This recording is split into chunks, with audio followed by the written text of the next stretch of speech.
идем агитировать за партию КПРФ, за нас, как за кандидатов. Сейчас мы сделаем город красным, вручим свои листовки и будем агитировать за партию КПРФ. Мы обязательно победим на выборах. Ну что, вперед? Вперед! Вперед! Победе! Евгения, вот одна из проблем – бродячие собаки. Вот как вы думаете, как это решать? Их нужно отловить, простерилизовать, либо кастрировать и выпустить, как по закону Российской Федерации, в естественную среду обитания. Потому что годы жизни собаки, они и так ограничены, там максимум 3 года. Но с условием того, Вторая проблема. Мусор, он везде и вокруг.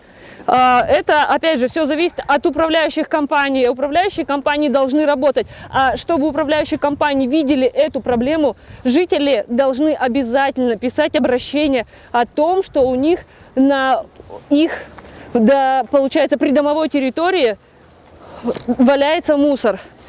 Они им должны сигнализировать, если управляющая компания сама не видит. Но в хорошая, качественная управляющая компания сама должна, когда выгрузит мусор, они сами должны убирать территорию возле контейнеров.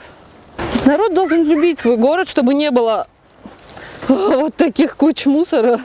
Соответственно, люди должны мусор выкидывать не возле подъезда или где-нибудь в кусты, где его не будет видно, а непосредственно в контейнеры. А чтобы мусор не разлетался, должны быть, вот как мы видим здесь, нет ограждений, нет площадки, а это должно быть огорожено по нормам Санпина, должна быть площадка, должны быть высажены деревья, это должно быть закрыто, и мусор должен сортироваться. Но, как мы видим, у нас так нигде не происходит. Мы начинаем агитацию, заходим в первый тамбур, непосредственно стучимся.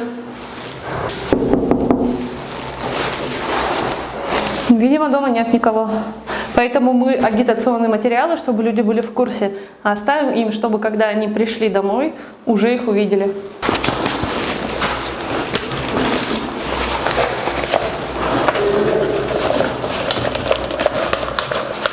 Вот, есть.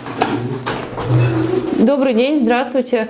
Мы представители партии КПРФ, собираем подписи в поддержку общественного транспорта, за автобусы, за своевременный выезд и съезд с линии и за единую диспетчерскую службу. Написали письмо обращения на имя министра транспорта и на имя мэра города Кызыла. Вы подпишетесь?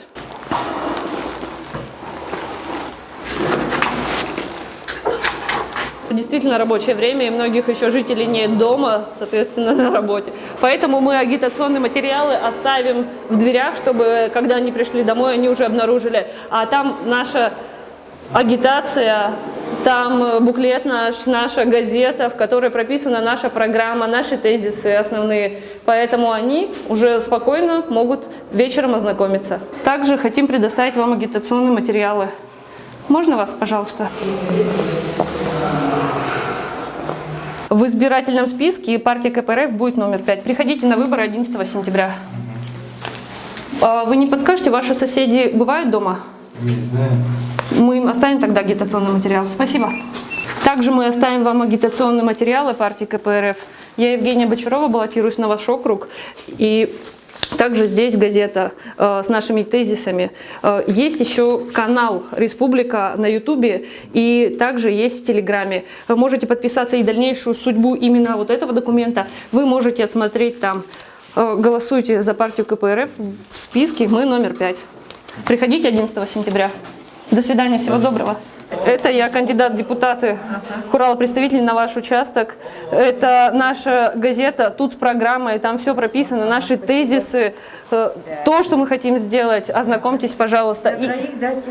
Конечно, давайте. Обязательно, обязательно. Пожалуйста. Читайте, ознакомьтесь. На выборы ходить надо вообще? Да, надо ходить. Почему?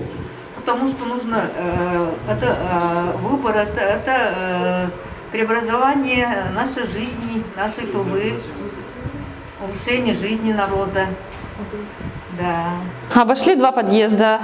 По итогу могу сказать, что на сегодняшний день большинство жителей подписывают данное обращение, потому что действительно проблема острая в нашем городе с общественным транспортом, и люди идут охотно на подписание данного документа, чтобы изменить эту ситуацию. Все хотят ездить на достойном транспорте. И также мы людей приглашаем на выборы проголосовать и сделать свой выбор.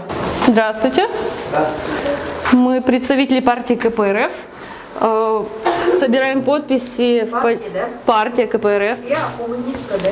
Спасибо вам за внимание. На этом все. Мы с вами прощаемся, а мы идем дальше. У нас еще очень много домов.